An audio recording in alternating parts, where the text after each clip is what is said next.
Y'all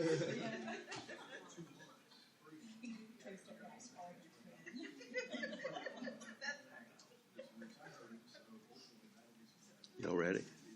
Y'all ready? Ready?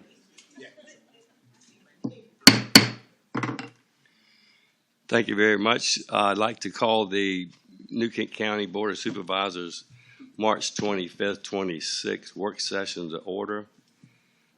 Ms. Watkins, would you do the roll call, please? Mr. Evelyn? Here.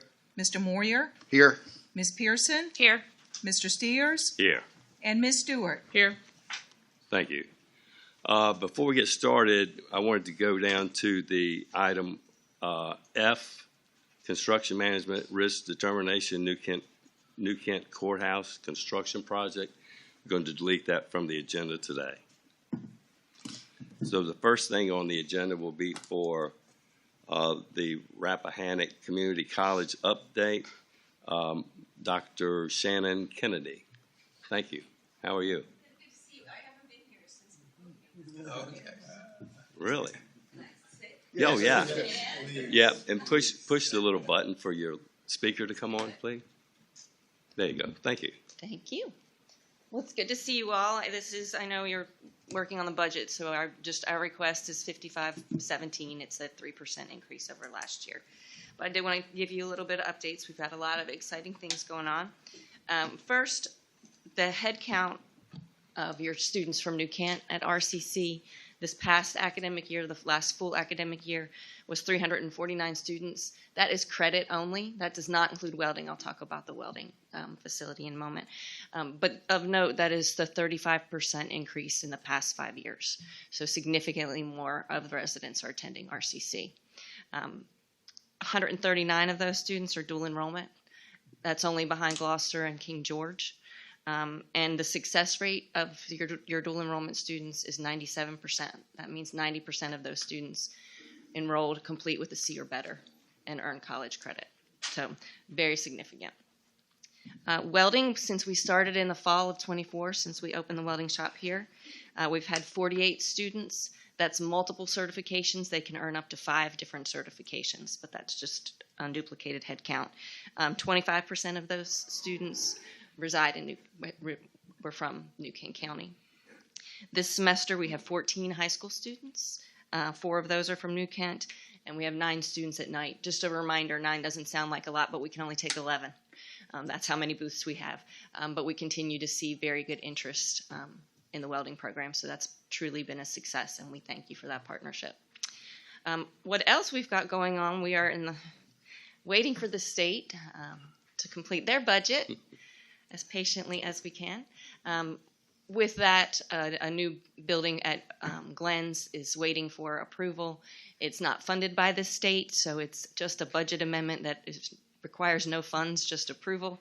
So we're waiting for that. That building was actually out to bid, and that came back. That will expand our welding capacity at Glenn's, as well as the diesel. We will have a diesel shop, and Rodney can tell you we've been working on that for like a decade. So as long as I've been here, and it's been almost 7 years. So we will be doing that. Yesterday at Warsaw, we held the groundbreaking for our new health sciences building. We've not had a new instructional building on either campus since 1978. So we've raised, we're almost at the goal. It's a little over $8 million. But we have enough funds to move forward with that. So we had the official groundbreaking. The construction contract is signed and the construction trailer's on site. So it's happening.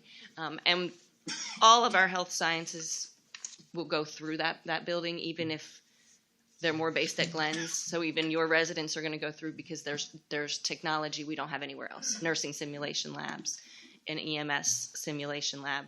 We actually have a pad. So we have an ambulance at each campus for training, where they can drive the ambulance to the back of the building, and the lab will kind of be like a living room where they actually will go in and take somebody. So real practical training.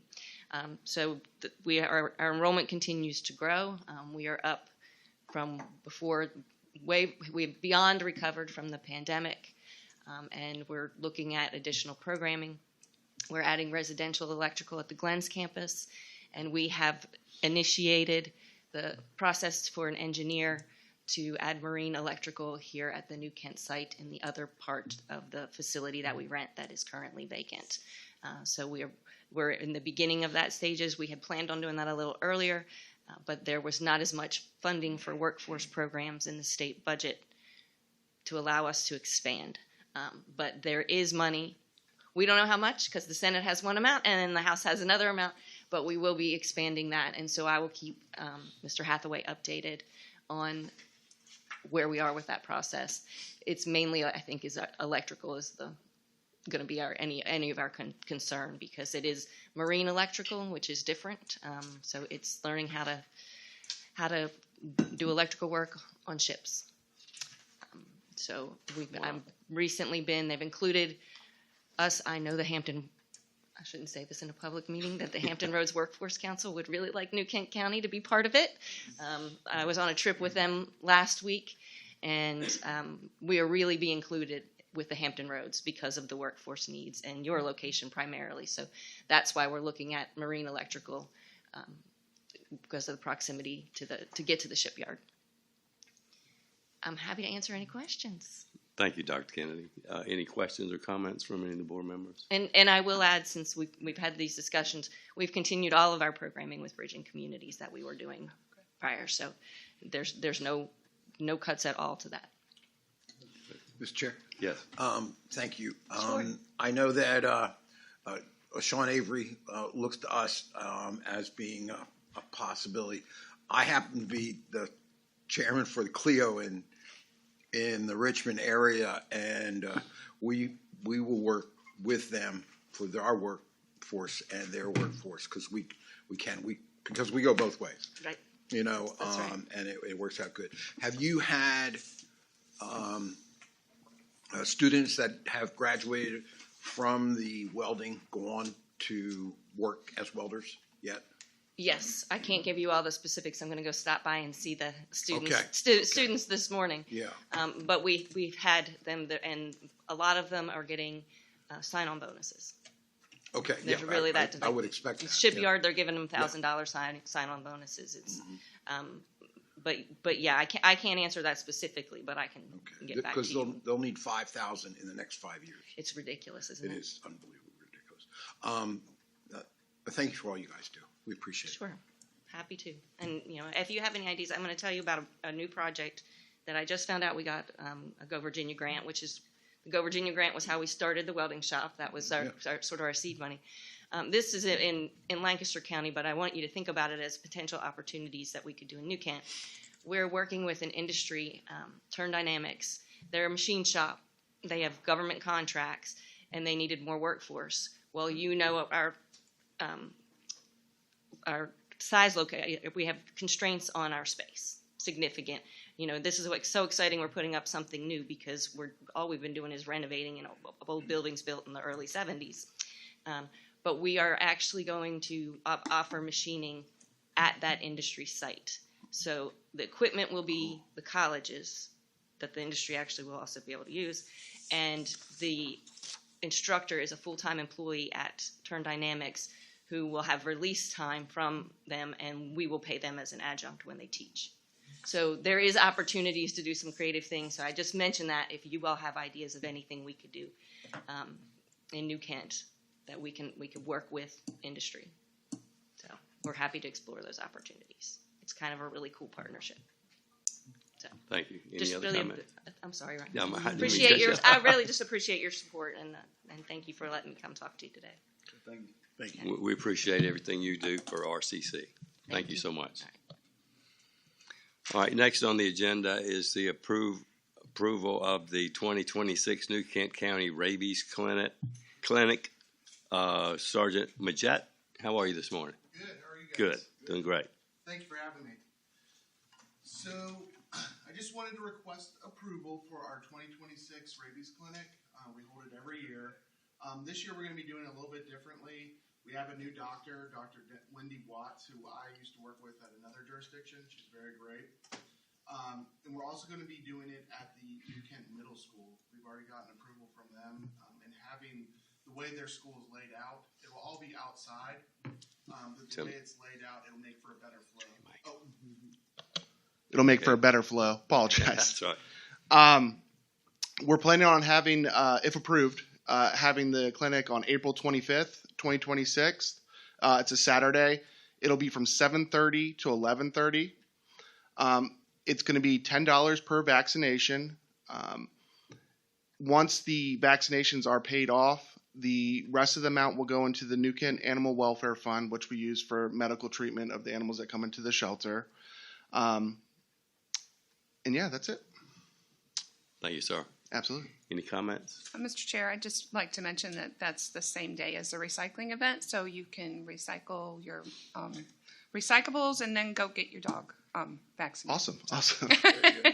Good collaboration. Thank you. Any other comments? I will accept the motion. Mr. Chair, I'll move that the rabies clinic on April 25th at the New Kent Middle School be approved. Thank you, Ms. Pearson. Ms. Watkins, would you poll the members? Mr. Evelyn, Aye. Mr. Moyer, Aye. Ms. Pearson, Aye. Ms. Stewart, Aye. and Mr. Steers. Aye. Motion passed. Awesome. Thank you so much. We Thank appreciate you. it. Thanks Thank for you all you do. Next on the agenda is the change order request Tallysville wastewater pump station improvement. County Administrator, Mr. Hathaway. Actually, And it's not Mr. going, Lane could. okay. All right. Good morning. Thank you. Thank you, Mr. Lane. We have 3 items here on the change order. Number 1 is furnish and install a 12-inch culvert. That included some additional grading. When we got on site, we just found that with the improvements we were making, water was ponding on the site. So the culvert was needed at the new entrance. Number 2, remove and replace existing sewer manhole. The engineer suggested this as part of the project based on interior inspection of the manhole. However, I asked them to keep it out. When we got on site and excavated the manhole, the exterior was in such poor condition that it did end up needing to be replaced. And then finally, install additional asphalt pavement. This was a request of the pump station operations staff. I asked them to hold this out until we had a final project budget and made sure that we did have funds available. So all of these items are within the existing project budget. There's no additional supplemental appropriation needed. And because they totaled more than $50,000, they had to come before you today for approval. Thank you, Mr. Lang. Any of the board members have any questions, comments? Okay, I will entertain a motion. Mr. Chairman, I move to approve the proposed change order request for the Tallysville wastewater pump station improvements totaling $86,432. Thank you, Mr. Moyer. Ms. Watkins, would you poll the members? Mr. Moyer, Aye. Ms. Pearson, Aye. Ms. Stewart, Aye. Mr. Evelyn, Aye. and Mr. Steers. Aye. Motion passed. Thank you, Thank Mr. you. Lang. Appreciate it. All right, next on the agenda is the New Kent County Historical Marker applications, Iden, Meadow Farm, Shuttlewood, and Spring Hill. Yes, thank you, Mr. Chairman, members of the board. You may recall last year the board adopted a local historic marker program. With that program in place, we received 4 applications for the locations that you just mentioned: Iden, Meadow Farm, Shuttlewood, and Spring Hill. Those applications were all submitted by the Tidewater and Big Bend Foundation. On March 17th, the Historic Commission reviewed the applications and voted unanimously to forward a favorable recommendation to you. This application may be unique in that the applicant has agreed to pay all costs that's associated with purchasing and installation of the sign. have in your packet a copy of the application, which includes the write-up, which I think was very well done for each of the locations. You may ask, why would the applicant be part of our program when he's paying all costs? Why doesn't he just do the signs, or the business just do the signs themselves? Well, being that our program is approved by the Department of Historic Resources and the Virginia Department of Transportation, we have access to place signs within the right-of-way without going through the extensive permitting process through VDOT. That's the advantage. Thank you, Mr. Hathaway. Any other questions? Go ahead. Mr. Chair, Mr. Hathaway, you showed us a rendition of what the sign would look like Yes. before, and we Yes. all agreed that was a good. Yes, and that rendition was also approved by the Department of Historic Resources, which is a requirement that they have. They've signed off on it. It's a white background with our seal displayed on the sign. Yeah. And I'd also just like to add, thank Mrs. Radwani for her write-up. Ned and I read through these last night and really enjoyed the history lesson that we got for all 4 properties. You've done a wonderful job with that, Pam, so we really appreciate that. Thank you, Ms. Pearson. Any other comments? And I think it'd be great also to name the person who paid for this is Mr. John Poindexter. So, you got a motion? Mr. Chair, I'll move to approve the Iden, Meadow Farm, Shuttlewood, and Spring Hill Historic Roadside Marker applications submitted by the Tidewater and Big Bend Foundation. Thank you, Ms. Pearson. Ms. Watkins, would you poll the members? Ms. Pearson? Aye. Ms. Stewart? Aye. Mr. Evelyn? Aye. Mr. Moyer? Aye. And Mr. Steers? Aye. Motion passed. Next on the agenda is the budget transfer, renovation of old animal shelter. Mr. Hathaway. Yes, thank you, Mr. Thank you, Mr. Chairman, members of the board. Now that we've done the ribbon cutting and we're all into the new animal shelter, which was a great project that turned out very nice, we now have the old animal shelter to deal with. We would like to renovate that and use it for storage and a workshop for our general services department. Before you is a request for $45,000 that will allow us to renovate that old facility, which is a very low price for renovation work, but we're doing a lot of the work in-house with our staff. The source of funding for the $45,000 is the remaining funds for the animal shelter construction project. So I'm asking that those funds be transferred from the animal shelter construction project for the new facility to our, we have a capital line item for facilities improvement and rehab. Again, the cost is $45,000, and there's a breakdown of that cost in your packets. Thank Chair? you, Mr. Hathaway. Yes, sir. Can it also be used for, like, can we get some of the stuff out the cage or down in the basement? Or you think about moving some of that stuff over there or not? I know. We were thinking about, currently we have a lot of like HVAC filters and just parts that we use on a day-to-day basis for renovation here. We currently store those materials at the old Station 8. And if you're not familiar with Station 8, it's the building at Route 60 and Olivet Church Road. That building is in significant need of improvement, but the county does not have clear title to that building. And I have a tough time recommending us putting a significant amount of money into that building when we don't have clear title. And it's interesting because the title on that building states that it is to be used for a fire station. And when that use changes, the original owner has the opportunity to take that property back.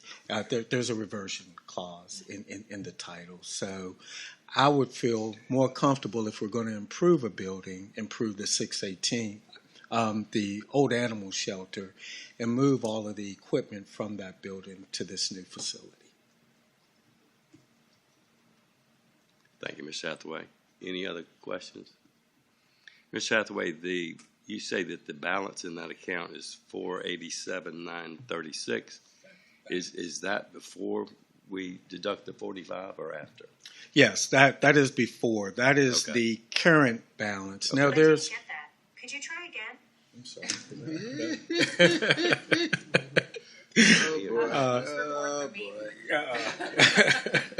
Never mind. There are a few remaining items for the animal shelter construction project. Just we're tying up the punch list. So there probably will be a few more expenditures. It will be small, but right now the remaining balance is $487,936. So not only did we end up with a very nice animal shelter facility, we also ended up under budget. Always a good thing. Thank you, Mr. Hathaway. Thank you. Would someone like to make a motion, please? Mr. Chair, I move to approve the proposed budget transfer request in the amount of $45,000 for the renovation of the former animal shelter building. Thank you, Ms. Stewart. Ms. Watkins, would you poll the members? Ms. Stewart? Aye. Mr. Evelyn? Aye. Mr. Moyer? Aye. Ms. Pearson? Aye. And Mr. Steers? Aye. Motion passed. Next on the agenda is the proposed New Kent County Public Utilities Agreement with Lennar Corporation. Mr. Hathaway. Yes. Thank you, Mr. Chairman, members of the board. You have before you a proposed agreement with Lennar Corporation. Lennar Corporation has a sales contract currently on a portion of the Kentland Planned Unit Development, property within the Kentland Planned Unit Development. It is their plan to construct approximately 200 homes at the end of the current Brickshire development for a new community that will be called Aylesford. Part of their responsibility to move forward with the construction of those homes is to ensure that we have the proper utilities to serve that development. There is a pump station there that is an older pump station in our stock that is in need of some improvements and increasing of capacity. Lennar Corporation has submitted a plan to upsize the force main going into that line, which will address the capacity issue. And as far as future maintenance issue of the existing station, which is an older station, they have agreed to give the county a deposit of $100,000 to go towards future maintenance, needed maintenance of that facility. I've worked with public utilities staff and our attorneys. We've determined that $100,000 is a suitable amount that will cover the replacement of the pumps. And there's 2 pumps, I believe, in that facility if they were to need replacement. So we feel comfortable with the agreement that's in place, and we're recommending approval of the agreement. Thank you, Mr. Hathaway. Any questions or input from board members? Mr. Chair, Mr. Hathaway, these 200 homes were approved already. They were through the approved back in original post, 1996, 95, yes. Okay. I know In somebody- 1996 or 1995? Yeah, Not 2026. that is correct. Okay, That thank you. is correct. But, even though they've already been approved, the developer has to ensure that utilities are in place to accommodate their development whenever they choose to build. Ms. Pearson, that was part of the original PUD long before any of us got here. Okay. Just wanted that in the minutes. That's all. Thank you so much. All right. Anybody want to make a motion, please? Mr. Chair, I Yes. move to authorize the county administrator to execute the proposed agreement with Lennar Corporation in the form approved by the county attorney for maintenance and improvements to the Kentland Pump Station to support the new Ilsford development located in the Kentland PUD. Thank you, Mr. Moyer. Ms. Watkins, would you poll the members, please? Mr. Evelyn, Aye. Mr. Moyer, Aye. Ms. Pearson, Aye. Ms. Stewart, Aye. and Mr. Steers. Aye. Motion passed. Next on the agenda is the PSAP Resiliency Grant application by Mr. Tripp Lawrence. How are you? Doing well, thank you, Mr. Chair. Richard Morning, Tripp. members of the board. Sorry about that. Oh, you're fine. The request you have before you today is to approve the application for the PSAP Resiliency Grant. These come out annually. I believe last year we had a conversation about wanting to know about the grants before they got to the actual appropriation process. So we've worked with the Sheriff's Office to ensure those come to you all, especially when there's something of this size. The overall grant is $350,000. There is no local match. You can see the breakdown of what is being requested. The big items are obviously your translation services, some cybersecurity, and an AT&T reimbursement, which is part of some recurring operating costs to keep our E911 center up and rolling. The actual application is not due until, I believe, the end of April. With this grant, to see what VDM would cover, there has to be an initial application submitted, but it can be revised before the final date. So we had Ms. Cheely submit these items to make sure that all of them would meet the criteria, because that's VDM's preferred method. So all these match, but if there is any adjustments that were needed to be made, we can obviously do those if the board has any questions, or if the sheriff needs to adjust anything. But again, this is just approval of the actual application. We have not received any grant monies yet. Thank you, Mr. Lawrence.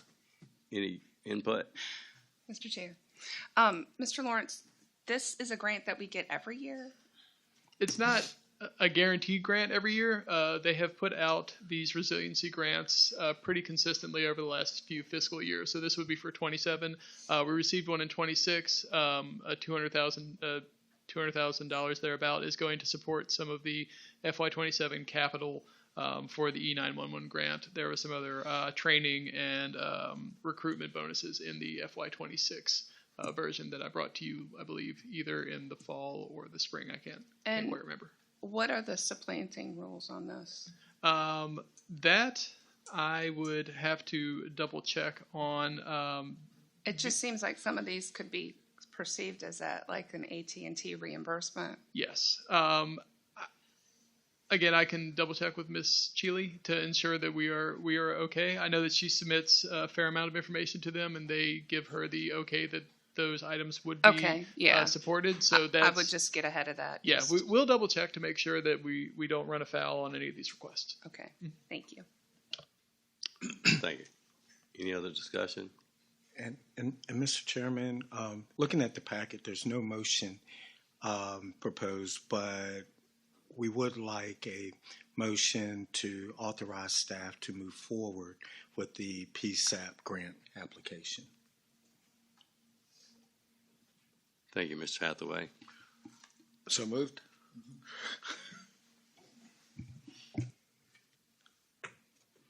Everybody in favor?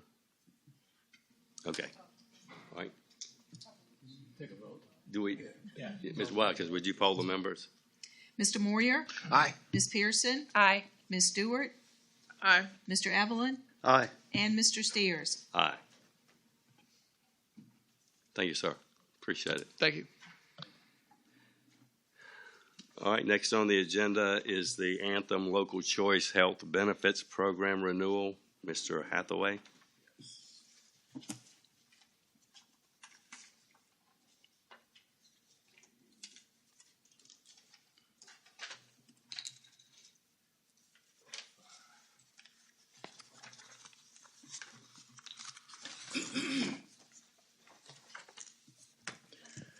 Thank you, Mr. Chairman and members of the board. I am passing out the premiums for the proposed premiums for FY27. This was not included in your packet as we've been working with Anthem to finalize the information that you have before you. There are some changes to our health insurance program for next fiscal year that I want to bring to your attention. We're actually creating two new classifications, coverage types. Those new coverages include employee plus child and employee plus children. Currently, we have employee plus one and the family plan. As you know, we do cover spouses. We're not required to cover spouses, but it's something that we've always offered, and I'm recommending that we continue to offer that. But I am proposing that we offer some cheaper options as well for next fiscal year. As opposed to the employee plus family, if we have a staff member that only wants to cover children, more than one, we have employee plus children. And as you can see, looking at the first column, which are the FY27 premiums, it is significantly cheaper than the employee plus family plan. And also, we currently have an employee plus one coverage type, and we're breaking that out by employee plus spouse and employee plus child. And therefore, that employee plus child option is cheaper as well as the employee plus spouse. So we're not taking any coverages away. We're just adding some additional options, some options that our employees may find a little cheaper than what our current offerings are. In the third to the last column, you'll see the difference in pricing as opposed to our current options. And just looking at the top column, the Key Advantage 250 Comprehensive Dental, which is probably our most popular option with the county right now. The Employee Plus Children is $187.50 per month cheaper. I'm sorry, per pay period. No.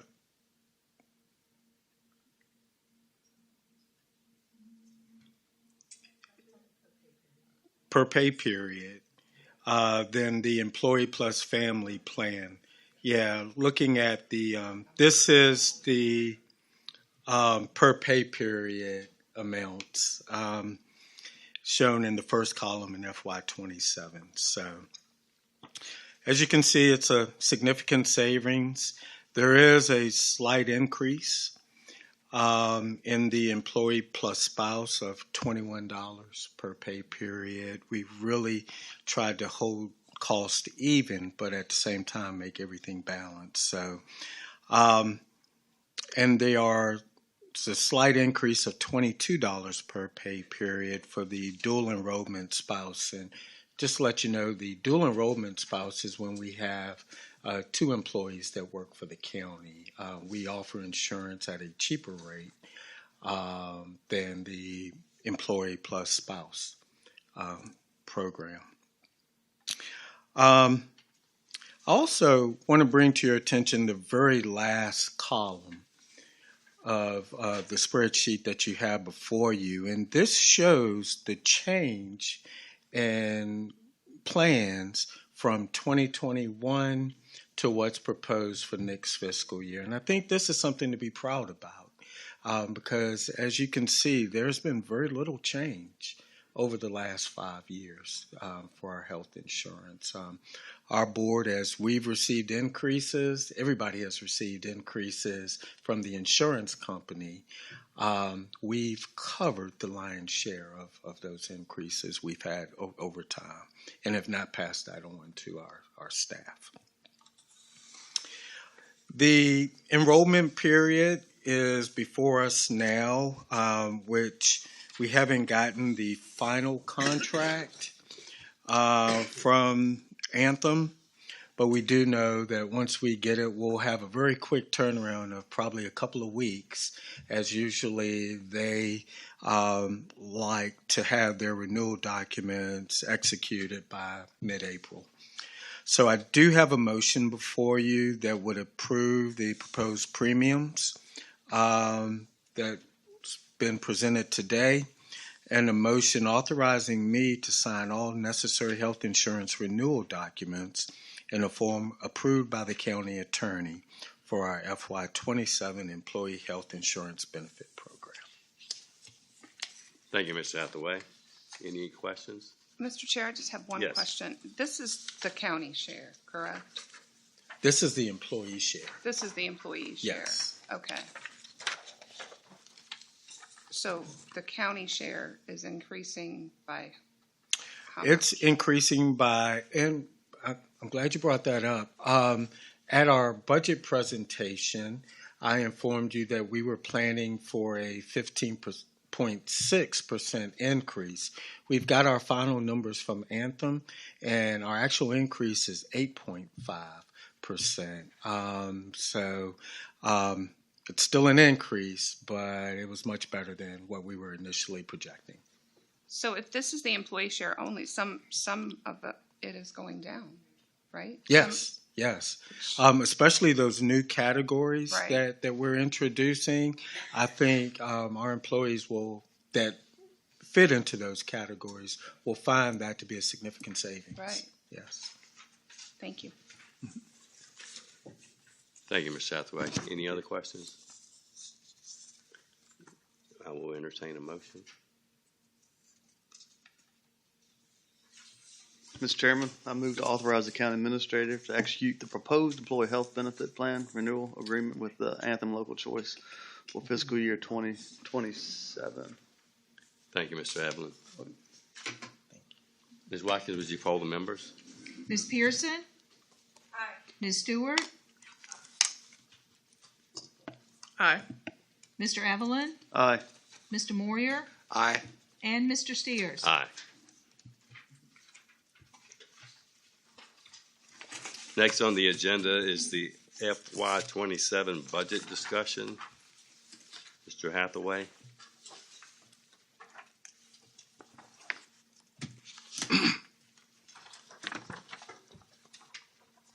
Thank you, Mr. Chairman and members of the board. This is a follow-up to our budget retreat that was conducted on the 13th. Staff was directed to look at making some changes to the presentation that was made, my recommendation on the 9th. And today I'd like to present those options to you so you know what they look like financially. On the 13th, I presented a $7.3 million increase to our general fund budget for FY27. That is now reduced to a 4.8% increase to the general fund budget. I've highlighted the changes in red. You'll see that the proposed real estate rate increase has been reduced by a penny, which is a reduction to revenues of $619,360. Also, there is, and this is just an option, not finalized, but at the budget retreat, we were asked to look at hiring 3 deputies and 3 firefighters using general fund money. So therefore, we reduced, with that option, we reduced the proposed fund balance of basically what's automated speed enforcement money that was included in the overall general fund increase by $1.8 million. We did not reduce it by the full $2.1 million that was proposed for the 10 new full-time, 1 part-time, and equipment and vehicles. We did leave the vehicles and equipment in the automated speed enforcement money. So therefore, we did not reduce it by $2.1 million. The reduction is $1.8 million. And that still allows us to cover the vehicles for the new position and the equipment associated with the new position.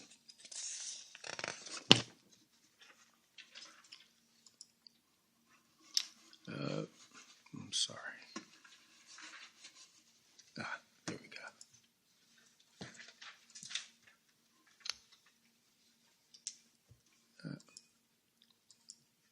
Okay. Looking at expenditures, we've proposed to reduce the transfer from the general fund to the debt service fund by $1 million. You may remember we were originally proposing to reduce the transfer from the Colonial Downs Fund to the general fund by $1 million. We're still using that $1 million of Colonial Downs Fund, but instead of transferring it to the general fund, we're proposing now to transfer that to debt service. So it leaves $1 million in the general fund, and that's shown in that line item. We've also proposed to reduce the estimated fund balance used to only support the purchase of vehicles and equipment for the new sheriff's positions. And 1.6 is the total number of reduction. That leaves us just around $500,000. That would cover the 3 sheriff deputies, vehicles, and equipment, and training is also included in that number as well. Health insurance adjustments. After the adjustments that we've made and that I've presented in the previous line item, there's actually a savings of $109,585, and that is reflected in proposed expenditures for next fiscal year, as well as we've added 3 fire and rescue EMS supervisors, which was originally requested in the budget process, which I was not recommending for funding, but we have included that in the budget option for next fiscal year. Staff was also directed to add an additional $200,000 for school operating funds. And after all of those changes, we still had a contingency, which was funds left over, of about $161,272. Now, that does give us some flexibility to make some additional changes if you would prefer, or we could just move that to our contingency line item. We would like to keep a portion of that for health insurance contingencies. I believe that with the new offerings that's being proposed, we'll probably get some people that currently have denied our insurance. They may now accept our insurance, which would be an additional cost for us as far as our portion of the premium. So would like to keep a contingency for that. And as you see, those changes reflect a total new expenditure for FY27 of $4.8 million, which matches the total new revenues projected for FY27 as well. And one more slide. Well, if I can get to it. Michael, do you mind advancing the slide, please? Thank you. Also want to take a look at the Colonial Downs fund balance. In your budget package that was handed out on the 9th, we showed a unallocated cash on hand balance of $21,891,235 of Colonial Downs funding. We are proposing that, well, a breakdown of how that current cash on hand would be impacted by what's being proposed in FY27 is shown on the top columns. Projected income for the rest of FY26, we do project that we will receive another $5.6 million of revenues from Rosie's before the end of this fiscal year. The estimated income for FY27 is $8,520,000. It's a significant decrease than what we've seen come in this year, but we know that the laws change starting July 1. Our projected spend for FY27 is $21,689,000, which will leave us with a remaining balance of unallocated funds totaling $14.3 million. And the bottom half of the PowerPoint shows a breakdown of the projected expenditures for FY27. Debt service, and this is new. This was not presented on the 9th during my initial presentation. We only presented spending about $2.5 million.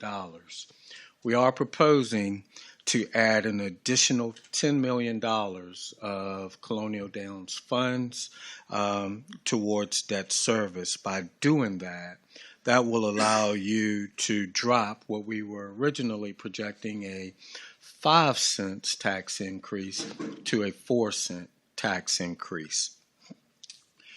We were also asked to look at what it would take to drop it an additional penny. How much cash would we have to put up front to reduce an additional penny from the proposed tax increase for next fiscal year? And that number is roughly $24 million would be required to reduce it by 2 cents.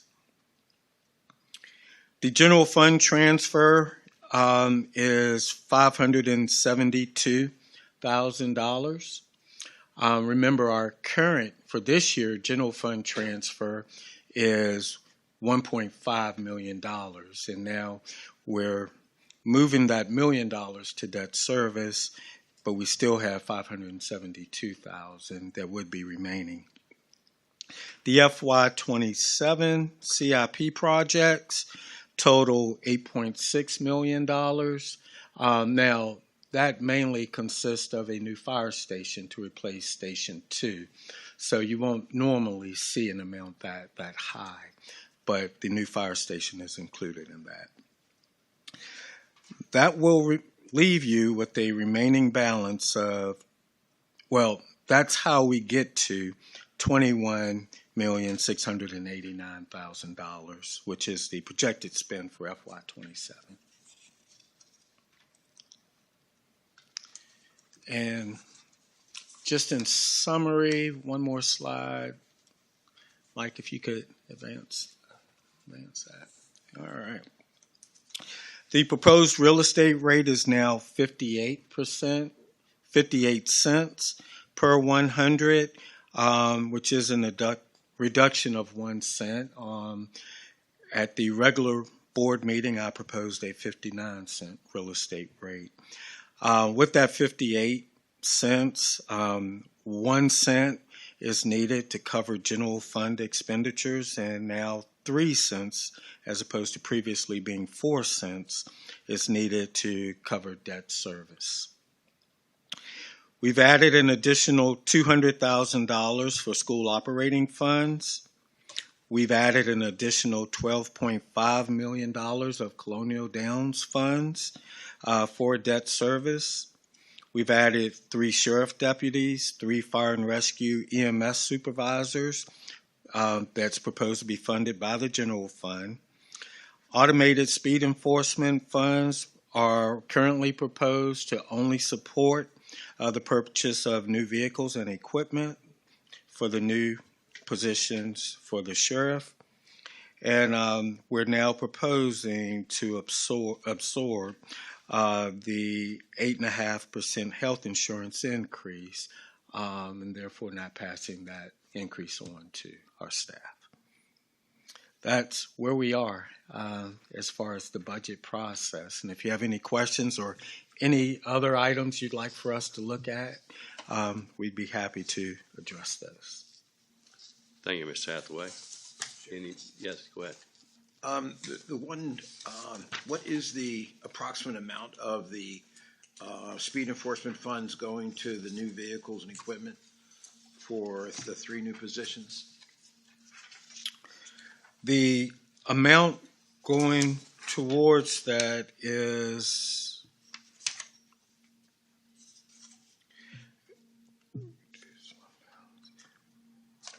$500. I'm sorry, I'm looking at my notes. I thought I wrote that down, but I didn't. 500,000. It's like 540. Tripp, you might have the number right off. So for the vehicles, it's I believe right around 380,000. There's another 100,000 for training and equipment that's going to live in the operating fund, but that 380 would be transferred over into the capital fund to support sheriff's vehicle purchases like they are historically.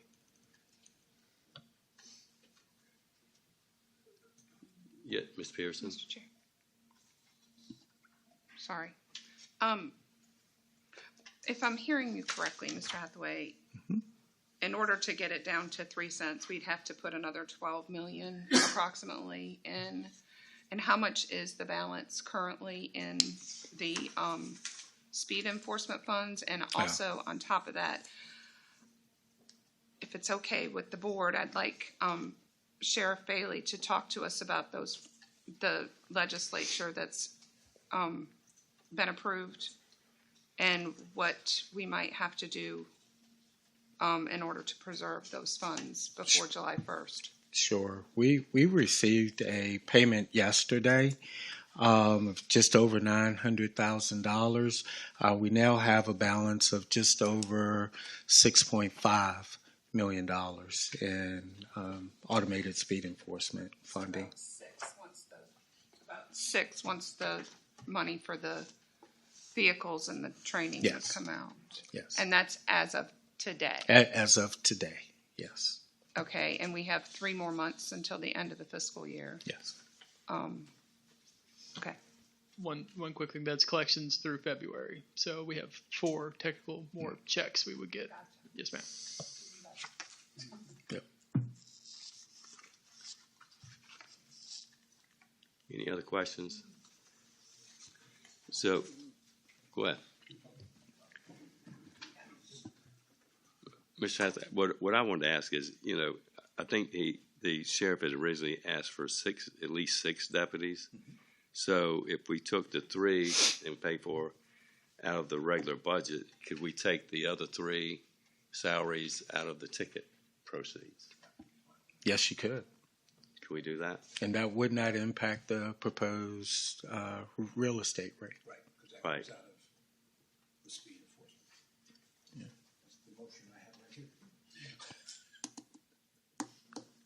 Mr. Chair. Go ahead, Ms. Oh, Stewart. Is not a, no, but that actually is not a budget item. That's a today item.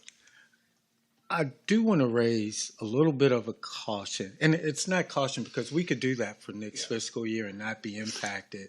My original plan, though, when we were looking at the 10 positions, 10 full-time and 1 part-time position, was to use that full balance to support the ongoing years for this position too until we ran out, and then we would support it with general fund. The new legislation, though, is a little gray as far as our ability to do that. What I would recommend is, if we're going to do the additional 3 with automated speed enforcement money, that I bring to you a resolution probably in June stating what the remaining balance of that automated fund is to be used for in out years as well. It's the bill that's been passed but not signed yet, I guess, states that it creates criteria for how unallocated funds can be used. But hopefully this resolution, or it would be my position that this resolution allocates those funds, those remaining funds that aren't spent this fiscal year and that are collected until we stop doing this. I agree. So you're saying that we could do a resolution to state what those funds would be used for in the future as well? And that could include for a courthouse, correct? Portions of it? It could include for portions. I'm saying that that's what I would recommend us trying. Again, the language is real. It's gray right now and hasn't been tested. So if that's challenged by the state, would we win? I don't know, but I would at least recommend us going through that effort. What the current legislation that the General Assembly adopted says that, excuse me, it limits after July 1st what you can use the money for, and it's basically speed projects, safety projects. Right now, the language says you can use it for personnel, but that language changes unless the governor makes amendments, which she may do. So we don't know that yet. But it also has language that you can use it for things that have been initiated previously. And so that's the problem, is trying to figure out if we say that we can use the current money for personnel in the next fiscal year and we make that decision before July 1st, I think that's fine. The question is whether we can use the money that we collect next year for personnel costs after July 1st. That's the open-ended question. And, may need to get some clarification from that, but it's not clear right now whether the money that's collected after July 1st we can use for personnel costs ongoing. But I think we clearly can use what we've got now and what we collect in this fiscal year for personnel costs in the next fiscal year. As long as we initiate that before July 1st, I think we're fine. The question is whether we can use the money that's collected after July 1st for that, and that's the issue. I think my question is whether we can use what we received in this fiscal year for this fiscal year. Yes. So if we would want the sheriff to hire 2 or 3 more people today, we could fund that with the speed enforcement money. Yes. And that's what I would like to see. And then a resolution saying that in the future, this is how it is. Because this is money that, dropped into our, they work a lot just to get us this money, all the amount of time it takes for them to do stuff. But this isn't coming from our taxpayers. This is money that we have that wasn't budgeted, that we all of a sudden received. And it should be used, I'm not quite sure if I'm if I'm doing the right thing, if I'm letting this go beyond too much longer and not being used for something it should be used for. Right. And again, after we do those 3 new positions, we're still going to have a significant balance in this fiscal year's budget. So I'm also hoping that resolution initiates and then, that remaining balance and allows us to continue to use that for the sheriff. Yeah, because it was not just that we would pay for the new deputies, their car, all their expenses and that, but also for the next 3 years, we'd be able to pay those salaries of those 3 years. That's what I'm looking at. And we don't have to worry about that until it comes to his decision, what he needs to do with those people 4 years from now. Just an idea. Thank you. Any other comments? Mr. Chair, Yep. I agree with you that the sheriff needs more personnel, but I would lay some caution here about using one-time funds for operating costs. I think we're okay with where we're at right now, but we can't keep doing this over and over and over again. I think this is an exception. I think the sheriff has talked to most of us about how stretched his team is. So I think I can support that, but we do need to be cautious going forward with doing that. I would be more in favor of going forward using it for capital projects, personally. So I think it should go capital projects, a good split between that and operating expenses, because this is what's being done in this speed enforcement is an ongoing operating situation where this is not going to be a capital project. Can't go just all to a capital project. It needs to be looking at opportunity in the operational budget. but those funds are going to run out eventually. Well, that we stipulate that is for 3 years, and at that time he makes a decision on his personnel. Like rather to get rid of them? Well, if drop in need is there, then we would. 64 is not going to be 64 like it is now for a long time, but we're talking about funds that, well, I digress. Mr. Chairman, I think I've stated how I feel on this, using one-time funds. I just can't support that. So I've stated that numerous times for expenses, because like Ms. Pearson said, in 3 years, we're not going to get rid of those employees, so we're going to have to cover it in the budget somewhere. But I've stated that many times. So we need that right now, and we're worried about whether we get rid of them in 3 years. Well, I think we should do a tax increase.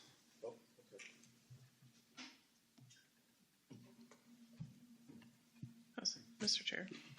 Yes, Mr. Stewart. I've been quiet this morning. And sorry, Sheriff, for keeping you sitting there. I just have a couple of questions, and I was going to wait until you presented them, but I think they talked about all my questions. One, thank you. One for our county attorney. Are you aware of any other time where the state has come back after July 1st and there's been a change and they dictate to a locality what they can and cannot do with money they already are in possession of? Not that I can think of. Okay. And the reason I ask that is because I don't know that I agree with there being a rush to allocate money. I know there's two sides of the coin. We could do it to be safe. We could not do it to preserve what we do with the funds. I do think, and Sheriff, I think you're missing the even numbered pages of the legislation. I think you're missing pages 2 and 4, which have the important stuff on it. So, but I pulled it up, so I looked at what I was looking for. I think, well, first question is, where do we get 3 sheriff's deputies from in our budget retreat? I know that number was thrown out, but I'm not sure where that came from. That was Mr. That was a suggestion I had, because 3 people cover a shift. Got it. Okay, that makes sense. And then have we given any consideration to just delaying or deferring our large capital projects? That is an option, because what I'm concerned about is this may be, and again, two sides of the coin to this, is this may be one of the last budgets where we have true control over what happens at the local level, and to properly take care of our personnel. That could be an option to consider, is delaying some of our larger capital projects.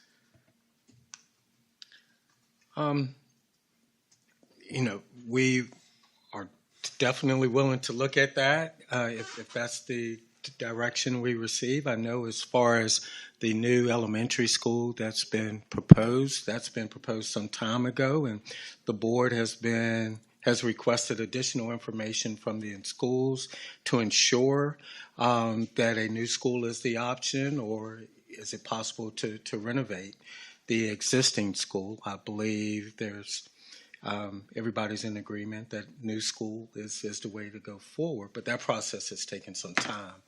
Have we looked at the other capital project? I could tell you that we've done a space analysis by hiring Mosley.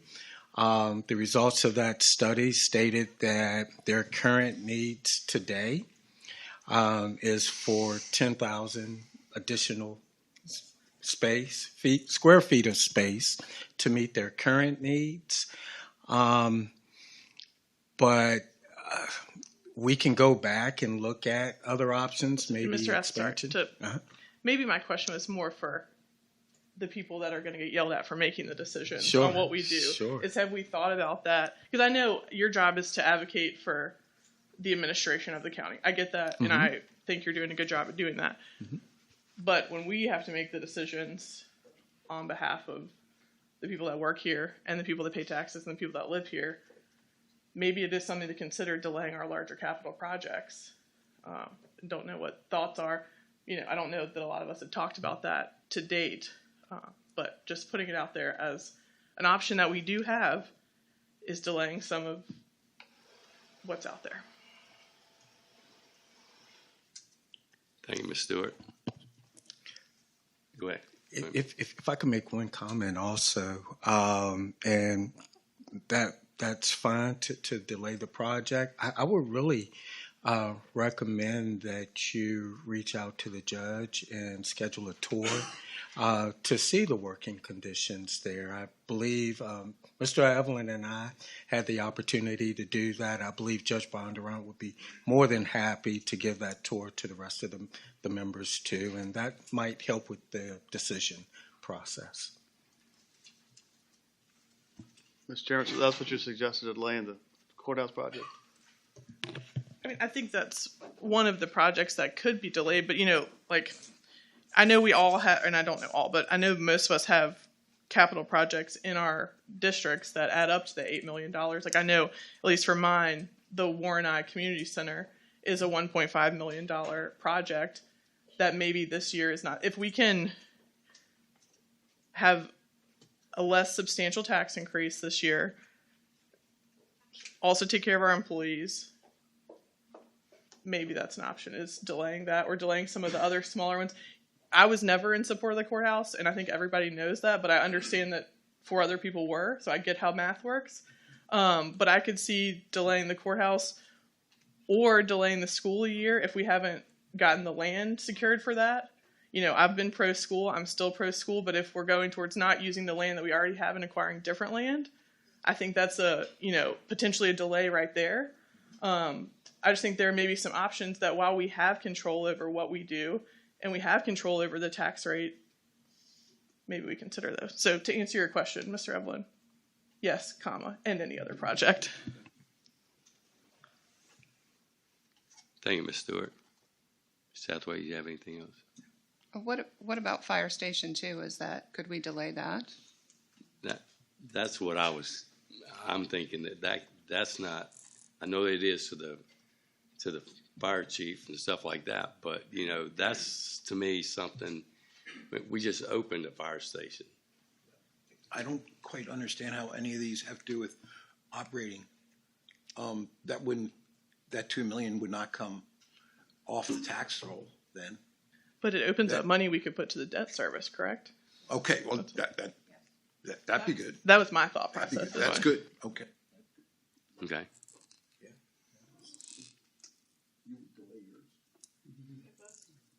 that's what it takes, yes. I mean, that coupled with the speed enforcement funds, I think that's a good use towards the courthouse. Traffic control goes through the courthouse. But I understand we're Ms.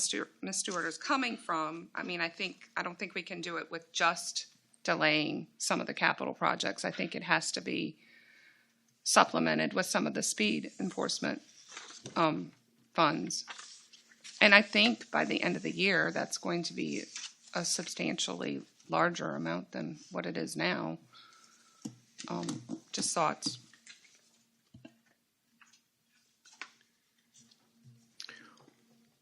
We can go back and go through the proposed capital projects for FY27 and bring you some recommendations of what could be delayed and look at the photo enforcement money. I'm hearing from the conversation the goal is to get to another penny reduced for debt service, and we can bring you some options for that. That would still mean a 3-cent increase, correct? Or a 2-cent? That would bring us down to a 3-cent increase. And Mr. Chair, I've got a kind of related but unrelated question. Is there a way, and Sheriff and I discussed this, but not in this frame the other day, is there a way for us to quantify the health insurance premium holiday for Sheriff's Department specifically? Can we look at it that detailed? Yeah, we can break down the cost. Yes, we could give you the cost for that holiday just for the Sheriff's Department. Okay, yeah. Thank you. So I guess what we're going to tell the sheriff today is we can commit to 3 new deputies. Is that it? I guess we're not going to approve the budget today. No, I know, but we promised him at the budget retreat that we would give him an answer by today. So I'd like to at least. Oh, you mean for the current year? Yes. So that he can start hiring. Right, exactly. Because what was the date, Sheriff, that? We're in the range right now. Typically, it takes Right. 2 to 3 months to get through our hiring process. They would have to be on board before July 1st. The academy starts the first week of July. Right. Okay. Thanks. I think I can support that, but again, just cautious about taking operating funds from the speed enforcement funds on going forward, like again and again. This time, I think I can support that, but going forward, But this is in the general budget, right? Well, it depends on how many positions you're looking at. If we're going to move forward with the 6, Right. 3 would be from speed enforcement, Right. 3 would be from general fund. But I'm hearing from the board that you're only going to guarantee 3 new deputies. Is that right? No, 3 this year. Well, Somehow my wording must have been misconstrued. I'm talking about 3 right now out of the monies we have, and then as the budget states, 3 next year. Okay. So That's what you're saying? 6 for next. Right, okay. So a total of 6. It will be a total of 6. And that would be the authorization to go ahead and start that process at this point so we could get them on board prior to July 1st to start a July 1st academy. Because one of the issues that we're also facing, I mean, obviously with the photo enforcement, it is a tremendous undertaking with our staff. We've got thousands of hours invested since we started in July. The General Assembly, one of the other requirements that they're putting on there is currently you have 30 days to approve a citation. They're cutting that back to 21 days. So when you're getting 1,000, 2,000, 3,000 a day that are being put in there, it obviously takes manpower hours to utilize that. Obviously, that's also overtime, so it's not affecting the shifts. They're not pulling away from a shift, but it is still manpower hours that are dedicated. The other issue that we're running into, currently we have 2 vacancies. We've got 2 in-field training, 1 in the academy. I've got 1 retiring. I've got 1 that is transferring. So ultimately, I'm going to end up with about 5 vacancies in patrol, just the way the budget currently is, not including any new positions.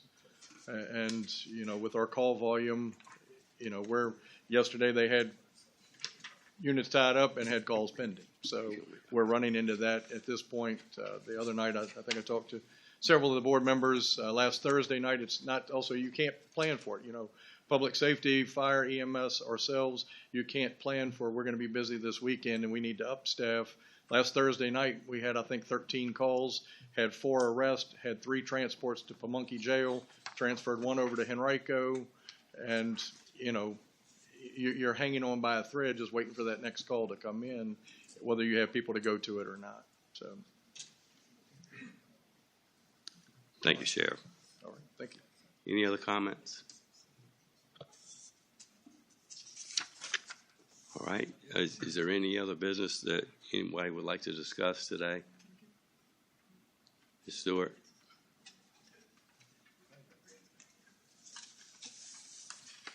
Actually, Mr. Chair, I messed up. I do have one thing. I just wanted to thank Lindsay, Josh, Mike, and Rodney for being at my town hall. Just want to make sure they know I appreciate it, and I know the residents of District 5 appreciate it and appreciate the time we spent going over all the detailed questions they had. So thank you. Thank you, Ms. Stewart. Any other comments? I'm sorry, I was talking to Tripp. Did we agree to move forward with the 6 positions now in this fiscal year? 3 this year, Well, and then I 3 think additional. somebody has to- And then the budget, we'll talk about the budget. Okay, I think all he's asking is to be authorized to. to start the hiring Right. process Uh-huh. for the Six. entire 6, and I think we can. I know we can do that. If there is a month that we end up paying for the 3 that would start next fiscal year, we have the option of using code enforcement money to cover that 1 month period. I don't know that we can authorize him 6 right now. I think 3. I thought that's what we said. Okay. Well, I think what Mr. Moyer was speaking of was authorizing 3 in this fiscal year, which would be code enforcement money, To start the process for Right. 3 in this fiscal year. and then Yes. 3 next fiscal year using general fund money. Well, so he I would think have a that total will be of 6. voted on when we vote on the budget. I Okay. think. I agree. I think Okay. he can hire 3, and then he can start the process for the other 3 once the budget is approved, and he knows the money's going to be there. But until the budget's approved, he doesn't know those last 3. Did you understand that, Sheriff? 3. Yeah. Okay. Thank you. All right. Do what? We Yes, have I time. think it would be good to authorize 3 new positions this fiscal year for the sheriff. Or I could bring you a motion back at the next meeting. But it's a simple motion. We want to do it, yeah. You can do it. You can do it with a simple motion to authorize the sheriff to hire 3 additional deputies. Sound like a good motion for you to make. It sounds like a simple one, huh? It does. Mr. good. Chair, I move to give the sheriff authorization to go through the process of hiring 3 new patrol deputies. Thank you, Mr. Moyer. Ms. Watkins, would you poll the members? Ms. Stewart? Aye. Mr. Evelyn? No. Mr. Moyer? Aye. Ms. Pearson? Aye. And Mr. Steers? Aye. Motion passed. Any other business? Any other business? Oh, well, I'd just like to say that Mr. Steers and I are having a community meeting tomorrow at 6 o'clock at the New Kent Middle School, and we'd love for everybody to come out and listen and offer your input on anything you'd like going on in the county right now. Thank you, Ms. Pearson. Mr. Steers, our District 2 meeting, Town Hall meeting, will be at the Dogwood Room at Rock Creek Villa on the 31st of March. That's next Tuesday at 6 o'clock. And Dogwood Room is directly above Third Base Grill, if anybody knows where that is. So hope to see a lot of people there. Thank you. Thank you. Any other? Mr. Ellen, you have a motion? Yes, sir, Mr. Chair. I move to go in closed session pursuant to Section 2.2-3711A1 of the Code of Virginia to interview a person for the position of county attorney, and pursuant to Section 2.2-3711A7 for consultation with legal counsel pertaining to the case of the Towers LLC doing business as Vertical Bridge versus New Kent County, where such consultation in open meeting would adversely affect the negotiating or litigating posture of the county. Thank you, Mr. Evelyn. Ms. Watkins, would you poll the members? Mr. Evelyn? Aye. Mr. Moyer? Aye. Ms. Pearson? Aye. Ms. Stewart? Aye. And Mr. Steers? Aye. All right, there probably will not be any announcements made after the closed session, so I'll just make the announcement that our next regularly scheduled meeting for the Board of Supervisors will be held at 6 p.m. on Monday, April the 13th, 2026, and the next work session will be held at 9 a.m. on Tuesday, April 28th, 2026, in the boardroom of the County Administration Building. I hear a motion to adjourn. Oh, that's right. Okay. Hey, I've been at the county attorney for a while. Can we do the towers one first? 'Cause I got to get back to work. Yeah, sure. Okay. Yeah. You can call him to see if Who? if he's ready. Oh, that, I gather that's.